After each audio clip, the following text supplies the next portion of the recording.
Friends, कैसे हो आप सब।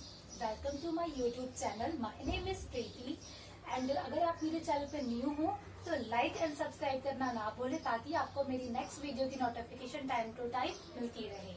सो आज का जो हमारा टॉपिक है वो क्लास 12 का चैप्टर नंबर 3 बिजनेस एनवायरनमेंट है। आज के इस वीडियो में हम क्या जानेंगे, introduction of business environment and changes and effect of business environment, features of business environment and importance of business environment. So without wasting our time, हम start करते हैं अपना topic, introduction of business environment. So business environment refer to forces, factors, individual and institutions which are outside the control of business enterprise, but these may affect its performance. देखो ये हमारे ये जितने भी फोर्सेस होते हैं, फैक्टर्स होते हैं, वो हमारे बिजनेस से बिल्कुल आउटसाइड होते हैं। ठीक है, इस पे हमारा कोई भी कंट्रोल नहीं होता, लेकिन ये हमारे बिजनेस को इफेक्ट करते हैं। इनके चेंजेस से हमें हमारे बिजनेस पे इफेक्ट पड़ता है। Okay, for example social, economics, political, technological and forces which operate outside a business enterprise are parts of its environment. ये सारे फैक्टर्स जो हैं हमारे बिजनेस एनवायरनमेंट के बिल्कुल आउटसाइड है, लेकिन हमारा क्या होता है, इनसे हमें हमारे बिजनेस पे क्या इफेक्ट पड़ता है। ठीक है, जैसे देखो ये हमारा बिजनेस है। ठीक है, ये हमारा इस पे हमारा कंट्रोल है जो अंदर है। ये हम इस पे जो कंट्रोल है, इसमें हमारे स्टाफ, हमारे एम्प्लॉयज, हमारे वर्कर, इस पे हमारा कंट्रोल होता है। हम इसमें चेंजेस कर सकते हैं, हम इनको अपने अकॉर्डिंग बता सकते हैं। लेकिन जो ये आउटसाइड है, outside the environment, outside the business,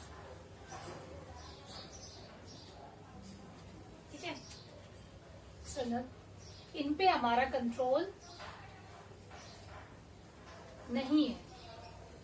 ठीक है, इस पे हमारा कंट्रोल नहीं होता। इसके चेंजेस से इनके इसमें जो चेंजेस वगैरह हो रहे हैं, टेक्नोलॉजिकल चेंजेस या environment, economic changes, social changes, जिससे कुछ भी चेंजेस हो रहे हैं, इस पे हमारा कोई कंट्रोल नहीं होता। हम इसमें कुछ भी नहीं कर सकते। ओके, सो देखो क्या चेंजेस होते हैं और उन चेंजेस का इफेक्ट क्या पड़ता है। Okay, changes in government economic policies like increase in taxes. तो देखो गवर्नमेंट अगर देखो हमारे टैक्सेस बढ़ा देगी, मान लो कि एक मारुति कंपनी है, सो मारुति या कोई सी भी कार कंपनी है, ओके, कार की कंपनी, वो कार्स पे टैक्स बढ़ा दिया गवर्नमेंट ने, तो इसका इफेक्ट क्या होगा कि देखो make things expensive to buy. सो हमें जो कार खरीदना हमारे लिए क्या होगा, एक्सपेंसिव हो जाएगा। वो क्यों होगा, देखो अगर देखो कार पे टैक्स बढ़ेगा तो उसके जो टूल्स वगैरह आ रहे हैं उस पे भी क्या होगा, इफेक्ट पड़ेगा। तो हमारे टूल्स जो हमें बाहर से रॉ मटेरियल लेना होगा तो उस पे भी क्या होगा, इफेक्ट पड़ेगा। वो कॉस्टली हो जाएंगे। अगर वो कॉस्टली होगा, उसका जो प्रोडक्शन की कॉस्ट ज्यादा आएगी, तो हमें अपना कॉस्ट निकालने के लिए, मार्जिन निकालने के लिए हमें उसका प्राइस भी ऑटोमेटिकली इंक्रीज करना होगा। अब देखो डिमांड क्या बोलते हैं, इससे क्या होगा, डिमांड भी लो हो जाएगी। डिमांड जो है हमारी कार की वो लो पे जाएगी, फिर सेल भी लो पे जाएगी। देखो अगर कार का टैक्स बढ़ा तो फिर कार का जो प्राइस है वो भी बढ़ जाएगा। इससे क्या होगा कि अगर कार का प्राइस बढ़ जाएगा तो कस्टमर उसे बोला कि खरीदने में उन्हें प्रॉब्लम होगी, तो उससे क्या होगा, डिमांड लो हो गई, जो डिमांड थी उसकी वो डिस्क्रीज हो गई। तो अगर डिमांड डिस्क्रीज हुई तो क्या उसकी सेल भी डिस्क्रीज हो गई। सो देखो टैक्स, इंक्रीज इन टैक्सेस, देखो इस पे हमारा कोई कंट्रोल नहीं है। ये गवर्नमेंट का डिसीजन है, ये गवर्नमेंट का कंट्रोल है इस पे हमारा कोई कंट्रोल नहीं है। ठीक है, लेकिन इससे हमारा इफेक्ट बिजनेस पे पड़ा। ठीक है, रैपिड टेक्नोलॉजिकल डेवलपमेंट, या तो ये कह लो टेक्नोलॉजिकल इम्प्रूवमेंट एंड इनोवेशन। देखो हमें अपने बिजनेस में हमें अपने बिजनेस में टाइम टू टाइम चेंज करते रहना चाहिए। अगर हम अपने बिजनेस में हम अपनी टेक्नोलॉजी में टाइम के साथ चेंजेस नहीं लाएंगे तो वो जो प्रोडक्ट है वो कस्टमर्स के लिए क्या हो जाएगा, पुराना हो जाएगा। और देखो जैसे लाइक देखो कि कोई सा भी जैसे लाइक आजकल मार्केट पे इतने फोन्स आ रहे हैं। देखो अगर 100 मेगापिक्सल का फोन आ रहा है तो देखो और कंपनियों को भी अपने फोन में वो फीचर देना होगा। अगर वो कंपनी वो फीचर नहीं देगी तो कस्टमर उसके प्रोडक्ट से उनके बोर हो जाएंगे। या मतलब वो देखो कोई भी कस्टमर है वो बेस्ट से बेस्ट चाहता है। वो देखो अगर वाला कि वो उसके लिए पुराना हो जाएगा, वो उससे बोर हो जाएगा। सबको नए नए फीचर चाहिए होते हैं, नए नए चेंजेस चाहिए होते हैं अपने अंदर। ठीक है, तो बिजनेस को क्या करना होता है, हमें क्या करना होता है, उस चेंजेस को समझना होता है, चेंजेस के साथ बने रहना पड़ता है। और क्या मतलब कि क्या चेंजेस हो रहे हैं उसको जानना, उसको पहचानना, उसके लिए हमें क्या करना चाहिए, क्या अपनाना चाहिए कि कस्टमर को हमारा प्रोडक्ट अच्छा लगे। इसके लिए हमें time to time technological improvement करनी चाहिए। सो अब क्या है, पॉलिटिकल अनसर्टेनिटी। ठीक है, इससे क्या होता है, अगर मतलब कि जो गवर्नमेंट है वो बार बार चेंज होगी तो इससे जो हमारे इन्वेस्टर है उनको क्या होगा, डर होगा कि देखो कि उन्होंने जो इन्वेस्ट किया है हमारी कंपनी में उनको डर हो जाएगा कि अब कौन सरकार है, इससे नए आने से हमारे बिजनेस पे इफेक्ट तो नहीं पड़ेगा, हमने जो पैसा लगाया है वो सेव है या नहीं है, बेनिफिशियल है या नहीं है। सो देखो, may create fear in the mind of investor। so ये इन्वेस्टर के माइंड में क्या करता है, फियर क्रिएट करता है। so changes in fashions and tastes of consumers। so देखो अगर सेम वही वाली बात रैपिड टेक्नोलॉजिकल और जस्ट लाइक ये देखो, changes in fashion and taste of consumer. अगर मान लो कि वो पुराना हो जाएगा, देखो टाइम के साथ नई नई चीजें आती है, नई नई टेक्नोलॉजी आती है, नया नया फैशन आता है, आज ये आया, कल ये आया, कल उससे बेटर आया। ठीक है, तो कस्टमर नई नई चीजों में इंटरेस्ट लेता है कि देखो अब क्या है, वो टाइम के साथ बने रहना चाहता है। सो देखो अगर हम अपने बिजनेस को मतलब उसकी प्रोडक्शन को इंक्रीज करना है तो हमें कस्टमर को एनालाइज करना पड़ेगा, कस्टमर क्या चाहता है, कस्टमर की आजकल मार्केट में क्या डिमांड है, कस्टमर जो मार्केट है वो क्या मांग रही है, क्या डिमांड हो रही है मार्केट में, वो हमें समझना पड़ेगा। So may shift demand in market from existing product to new words. तो हमें मार्केट में नए नए प्रोडक्ट लाने होंगे ताकि कस्टमर हमारे प्रोडक्ट से बने रहे। ठीक है, increase competition in the market. देखो आजकल पता है कि आजकल हम ये प्रोडक्ट लेके मार्केट में इतना कंपटीशन है, आज ये फोन आ रहा है, कल वो फोन आ रहा है, तो उससे क्या होता है कि हमें अपने बिजनेस में देखो आज हमने चेंज किया, कल वो दूसरा मॉडल आ गया, फिर हमें प्रॉब्लम हुई। तो मार्केट में इतने कॉम्पिटिशन हो चुके हैं कि हमें इतना अवेयर रहना पड़ेगा। हम ये देखो कि कैसे कंट्रोल हो सकता है, हमें मार्केट से बिल्कुल अवेयर रहना होगा, हमें अंडरस्टैंडिंग बना के रखनी पड़ेगी और हमें एनालाइज करना होगा टाइम टू टाइम कि क्या चेंजेस आ रहे हैं, उस चेंजेस को अपने बिजनेस में कैसे ला सकते हैं हम, और क्या करें कि वो चेंजेस से हमारे बिजनेस पे इफेक्ट ना हो। मे reduce profit margin of firm. तो इससे क्या होगा, रिड्यूस हो जाएगा। क्या करें कि प्रॉफिट मार्जिन हमारे फर्म का इंक्रीज हो, बढ़े, उसको समझना होगा, हमें मार्केट को एनालाइज करना होगा। ओके, सो देखो अब क्या है कि देखो इसके बाद हमें क्या और करना चाहिए। सो अब जो हमारा पॉइंट है वो है features of business environment. So future of business environment का फर्स्ट पॉइंट है external forces. So external forces क्या होते हैं, business environment is the sum of the total things external to business firm. It is aggressive in nature. इनका जो nature होता है वो एग्रेसिव होता है और इसका जो इफेक्ट होता है वो हमारे बिजनेस पे डेफिनेटली पड़ता ही है। जैसे सोशल या पॉलिटिकल या कुछ भी चेंजेस होना, इसका इफेक्ट बिजनेस में पड़ता है। तो ये किसमें आता है, एक्सटर्नल फोर्सेस जो हमारे बिजनेस पे हमारा इफेक्ट करते हैं। इसके चेंजेस से हमारे बिजनेस में कुछ ना कुछ चेंज मतलब कि बहुत ज्यादा इफेक्ट होता है।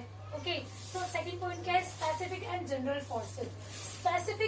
स्पेसिफिक में कौन कौन से आते हैं कि स्पेसिफिक में आते हैं, स्पेसिफिक में आ गए customers, supplier and investor etcetera. So देखो क्या है कि स्पेसिफिक, इसलिए कि इसका जो इफेक्ट है वो सिर्फ एक बिजनेस पे पड़ेगा, ताकि सभी पे। जस्ट लाइक देखो, कस्टमर को आपका प्रोडक्ट अच्छा नहीं लग रहा, सो देखो वो आपका प्रोडक्ट यूज करना छोड़ेगा, किसी और का नहीं छोड़ेगा। ठीक है। अब क्या सप्लायर में आपके बिजनेस को क्या बोलते हैं कि सप्लाई करना छोड़ दिया, एंड या इन्वेस्टर ने आपकी कंपनी से अपने शेयर ले लिए। सो स्पेसिफिक फोर्सेस का जो असर है, जो इम्पैक्ट है, वो सिर्फ वो एक इंडिविजुअल बिजनेस पे पड़ता है, ना कि सभी बिजनेस पे। ओके। बट जनरल फोर्सेस वो होते हैं जिसका जो इसका इफेक्ट, जिसके चेंजेस होने से सभी को इफेक्ट होता है।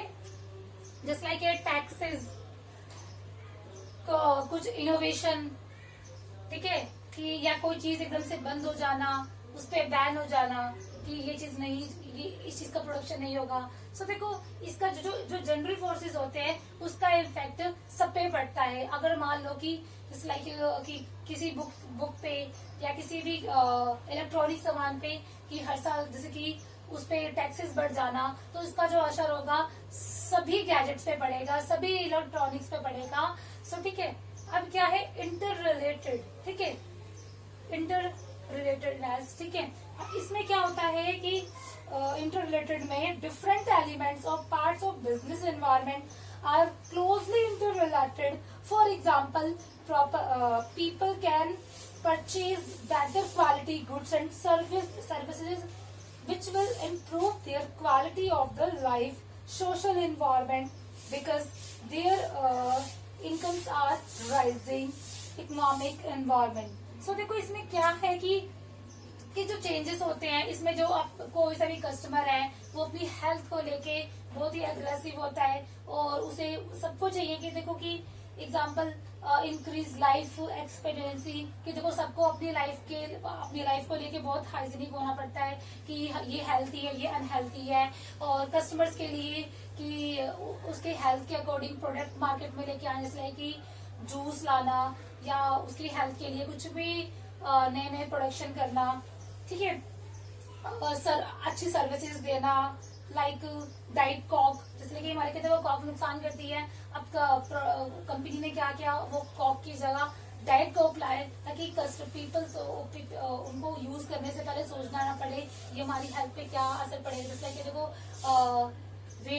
वेटलेस चिप्स आ रहे हैं आजकल के, देखो डाइट चिप्स या डाइट ऑयल की और फैटलेस ऑयल, ये मार्केट में आ रहे हैं, लेकिन इससे क्या होता है कस्टमर की हेल्थ पे काफी अच्छा असर होता है। ठीक है। इंटर रिलेटेड मतलब कि ये उसी से रिलेटिव है, लेकिन उसकी हेल्थ को लेके थोड़ा सा एग्रेसिव है, उसकी हेल्थ को थोड़ा ध्यान में रखे। जैसे कॉक तो सबको पसंद है। अब क्या डाइट कॉक से सिर्फ वो बहुत आर कॉक, लेकिन क्या है डाइट कॉक क्या है कि उसकी हेल्थ, वो पीपल्स की हेल्थ को लेके बनाया गया है। ठीक है। और देखो ऑयल, देखो आजकल इसमें ऑयल्स आ रहे हैं, कुछ ऑयल्स ऐसे आते हैं जो फैट फ्री होते हैं। अब क्या है डायनेमिक नेचर, तो डायनेमिक नेचर में क्या आता है, बिजनेस एनवायरनमेंट इज डायनेमिक, ये बिल्कुल हमेशा सेम नहीं होता है, इसमें चेंजेस टाइम टू टाइम होते रहते हैं। ठीक है।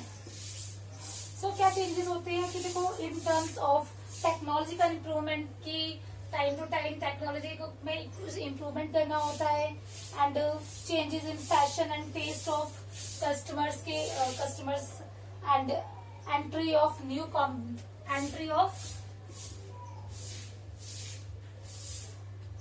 कॉम्पिटिटर। ठीक है। किसी भी नई कंपनी का मार्केट में एंटर हो जाना। सो देखो ये इन सबका नेचर क्या है, डायनेमिक है।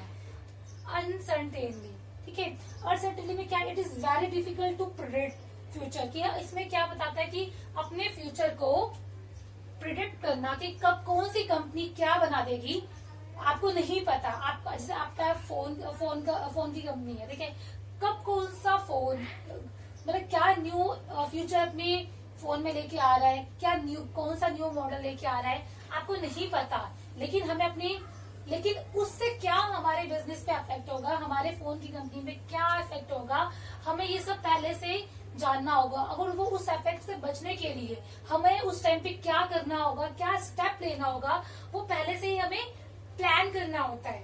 Okay, complexity. अब इसमें क्या होता है कि कम्प्लेक्सिटी में क्या होता है कि business environment is a complex phenomena that is relative easier to understand in part of difficult grasp importantly. For example, it may be very difficult to know the relative impact of social economics. Okay, so देखो इसमें कुछ भी नहीं पता कि क्या कब हो रहा है, हमें क्या इनोवेशन करना चाहिए। ओके, अब रिलेटिविटी में क्या होता है, रिलेटिविटी में क्या होता है कि हमें हमारा जो ट्रेंड होता है, हमारा कल्चर और हमारा बिजनेस हमारे कल्चर पे भी डिपेंड करता है। जैसे लाइक देखो कि हमें देखना पड़ेगा मार्केट में कि इस चीज की डिमांड है या नहीं है। जैसे लाइक ये साड़ी, और ये जो डिपेंड करती है ये कंट्रीज के अकॉर्डिंग भी करता है कि देखो आप जो बना रहे हो वो कंट्री टू कंट्री डिपेंड भी करता है। जैसे लाइक देखो आप फ्रांस में अगर साड़ी की फैक्ट्रीज खोलना चाहते हो तो वो बिल्कुल भी वहां पे नहीं स्टे करेगी, क्योंकि वहाँ के जो लोग हैं, वहाँ के जो पीपल्स हैं, वो साड़ी पहनना बिल्कुल भी पसंद नहीं करते। तो ऑटोमेटिकली आपका जो प्रोडक्शन है वो बिल्कुल वेस्ट जाएगा, वहाँ पे उसका कोई बेनिफिट नहीं है। तो ये देखो कंट्री टू कंट्री डिपेंड करता है कि हमें किस चीज की प्रोडक्शन करनी है, हमें मार्केट में क्या लेके आना है, वो कस्टमर्स को पसंद आएगा या नहीं आएगा। ओके, सो देखो इम्पोर्टेंस ऑफ बिजनेस एनवायरनमेंट। ठीक है, क्या इम्पोर्टेंस है बिजनेस एनवायरनमेंट की। ठीक है, it help the film identify opportunities and get the film mover advantages. ठीक है, कि हमें अपने बिजनेस में क्या करना होगा, कि देखो it help the film to identify opportunity. ये क्या हेल्प करती है कि आइडेंटिफाई करती है कि हमारे बिजनेस के लिए क्या अपॉर्चुनिटीज आ सकती हैं, और द फर्स्ट मूवर एडवांटेजेस, और उसका क्या फायदा होगा हमारे बिजनेस में। ठीक है, opportunities refer to the positive external trends. जो अपॉर्चुनिटीज होती हैं वो क्या होती है, पॉजिटिव एक्सटर्नल ट्रेंड होता है, and changes that will have to improve a film performance. जो चेंजेस होते हैं वो बिजनेस में और फिल्म में क्या बोलते हैं, कुछ इम्प्रूवमेंट लेके आते हैं, कुछ नए नए चेंजेस लेके आते हैं। Improvement environment provides numerous opportunities for business success. जो इन्वायरमेंट में चेंजेस आते हैं उससे हमारे बिजनेस में काफी अच्छा इफेक्ट होता है, कुछ नया सीखने को मिलता है, कुछ नया करने को मिलता है, एंड काफी कुछ इससे बेनिफिट होता है। और हम अगर मार्केट को एनालाइज करके चलते हैं तो उस चेंजेस से हमारे प्रोडक्शन में हेल्प भी हो सकती है। हमें उसे थ्रेड्स ना समझ के उसे अपॉर्चुनिटी समझ चेंजेस को। ओके, अब क्या है हमारा, देखो सेकेंड पॉइंट है, it help the film to identify threads and easy early signal. तो ये क्या हेल्प करती है, हम अपने जो हमारे प्रोडक्शन में थ्रेड्स आ रहे हैं, ठीक है, जो रुकावटें आ रही है, तो उसको क्या करती है, आइडेंटिफाई करने में हेल्प करती है। और अर्ली सिग्नल हमें सबसे पहले सिग्नल दे देती है कि इससे हमारे बिजनेस पे ये इफेक्ट पड़ने वाला है और हमें क्या करना चाहिए कि उस थ्रेड्स का जो असर है, जो इफेक्ट पड़ रहा है अपने बिजनेस को, उसे कैसे हम बचा सकते हैं। जिस like the threads refer to negative. जो थ्रेड्स किससे रेफर करता है, नेगेटिव पॉइंट रिफेक्ट करता है। External threads and changes will negative and higher effect performance beside opportunities environment happen to the sources of any threads। कि हमें कुछ ना कुछ जो थ्रेड्स के लिए कुछ ना कुछ पहले से ही प्लान करना होगा, आइडेंटिफाई करना होगा, हमें अपने स्टेप को तैयार रखना होगा पहले से ही। सो क्या है, अब से थर्ड पॉइंट क्या है, it help in existing in planning and policy formulation. हमें हमेशा अपने प्लानिंग एंड पॉलिसीज को में फॉर्मुलेशन करना चाहिए। ओके, कि क्या पॉलिसी करने से क्या इफेक्ट होगा। एंड देखो क्या है कि since business environment provides both opportunities and threats, कि कोई से भी चेंजेस होते हैं, बिजनेस एनवायरनमेंट हमें अपॉर्चुनिटीज भी प्रोवाइड करता है और थ्रेट्स भी आते हैं। लेकिन अगर हम मार्केट को टाइम टू टाइम एनालाइज करेंगे तो हम उस थ्रेट्स का सॉल्यूशन इजीली निकाल सकते हैं। तो मार्केट में मतलब कि हमें प्लानिंग करनी होगी। ओके, उसके लिए पॉलिसीज बनानी पड़ेगी। अगर अब मार्केट में कुछ चेंजेस आ रहे हैं तो अपने बिजनेस को उस टाइम पे हम कैसे क्या स्टेप लेके उससे हम कैसे बचा सकते हैं। Okay, it helps in tapping useful resources.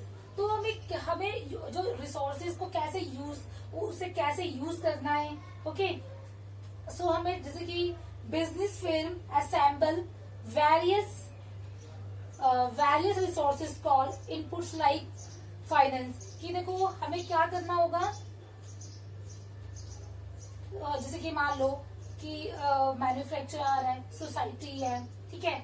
अब क्या है कि अगर किसी भी कंपनी में अगर हम रॉ मटेरियल लेते हैं तो रॉ मटेरियल लेने के साथ हमें कई चीजों पे ध्यान देना होगा। और हमें देखो किसी भी बिजनेस एनवायरनमेंट के लिए एक सोसाइटी बहुत मैटर करती है। बिजनेस एक्सटर्नल के साथ इंटरनल के साथ साथ एक्सटर्नल फैक्टर को भी ध्यान में रखना चाहिए। कि जैसे लाइक देखो कि बिजनेस एनवायरनमेंट में जो हमारे एक्सटर्नल फोर्सेस होते हैं उनको देखना चाहिए। जैसे लाइक देखो हमें वर्कर्स कहाँ से मिलेंगे, बाहर से इन्वायरमेंट ही हमें प्रोवाइड करेगा। इसलिए कि देखो सोसाइटी में लेबर कहाँ से मिले, लेबर लेना होगा, लेबर देखना होगा और रॉ मटेरियल देखना होगा। फिर रॉ मटेरियल लेके हम क्या करेंगे, कार बनाएंगे। कार से हम क्या करेंगे, गवर्नमेंट को टैक्स दे सकते हैं और अपने लेबर्स को सैलरी प्रोवाइड कर सकते हैं। इन सबको अगर इन सब रिसोर्सेज को हम यूज करके हम क्या कर सकते हैं, प्रॉफिट अर्न कर सकते हैं। Okay, it help in कॉपिंग with rapid changes. और जो रैपिड चेंजेस होते आ रहे हैं उससे हम इम्प्रूव कर सकते हैं। और रैपिड चेंजेस का मतलब कि जैसे कि कुछ जो टाइम के साथ जो चेंजेस आ रहे हैं प्रोडक्शन में, प्रोडक्ट में, उसके साथ हम खड़े रह सकते हैं, स्टैंड ले सकते हैं। अब क्या है कि today business environment is getting increasingly dynamic where changes are taking place a fast pace. All sizes and types of enterprise are facing increasingly dynamic brand royalty, division, subdivision, customer, rapid changes in technology and intense global competitions. So देखो क्या है, हमें compete करना पड़ेगा। अगर कोई भी company हमारे प्रोडक्ट जैसे कोई प्रोडक्ट लेके आ रहा है तो देखो हमें बिल्कुल उसके साथ अवेयर रहना पड़ेगा कि वो कब कौन सा स्टेप लेने वाला है और हमें उस टाइम पे क्या स्टेप लेना है ताकि हम अपने बिजनेस को बचा सके। ठीक है, it helps in improving performance. ठीक है, कि अपने परफॉर्मेंस क्या इम्प्रूव करती है हमारी परफॉर्मेंस को। जैसे लाइक देखो कि आपको पता है जैसे कि कुछ टाइम पहले सबसे पहले ऑनलाइन साइट जो सबसे पहले आई थी वो फ्लिपकार्ट आई थी। ठीक है, सबसे पहले ऑनलाइन साइट आई थी शॉपिंग के लिए, फ्लिपकार्ट आई। ठीक है, सो उसके बाद क्या आई, अमेजोन आई। तो पता है फ्लिपकार्ट ने मतलब अमेजोन के आने से कुछ भी उसे इग्नोर कर दिया कि चलो कोई बात नहीं, आ रही आने दो। उसने बिल्कुल भी मार्केट को एनालाइज नहीं किया कि वो कौन सा स्टेप कब ले रही है, उसके ऊपर कोई पॉलिसीज नहीं बनाई और कोई भी इनोवेशन नहीं किया। तो इससे क्या हुआ, जो आज जो है अमेजोन है वो फ्लिपकार्ट को टक्कर दे रही है, उससे काफी ज्यादा आगे है। It's a biggest company. ठीक है, और इससे क्या हुआ, फ्लिपकार्ट पे काफी असर हुआ। एंड अगर वो टाइम से कुछ ना कुछ चेंजेस करती और जैसे कि कुछ इनोवेशन करती या कुछ पॉलिसीज बनाती, कुछ स्टेप्स लेती, तो आज वो भी नंबर 1 ऑनलाइन शॉपिंग के लिए काफी अच्छी साइट होती। लेकिन आज सबसे अच्छी जो साइट है वो क्या है, अमेजोन। ठीक है, इसलिए हम कहते हैं कि हमें अपने मार्केट को एनालाइज करना चाहिए और इनोवेशन टाइम टू टाइम करना चाहिए। कस्टमर मार्केट में क्या डिमांड है वो भी एनालाइज करना चाहिए। देखो थ्रेड्स तो हर प्रोडक्शन में आती है, लेकिन उस थ्रेड से हमें अपनी कंपनी को कैसे बचाना है, उस थ्रेड्स का एनकाउंटर कैसे करना है, वो हमें देखना है। ओके, सो आज का जो हमारा टॉपिक था वो आज यहीं पे ओवर होता है। सो नेक्स्ट टॉपिक हम नेक्स्ट वीडियोस में देखेंगे। सो गाइज, आपको मेरी वीडियो कैसी लगी आप कमेंट सेक्शन में जरूर बताइएगा। Thank you for watching my video.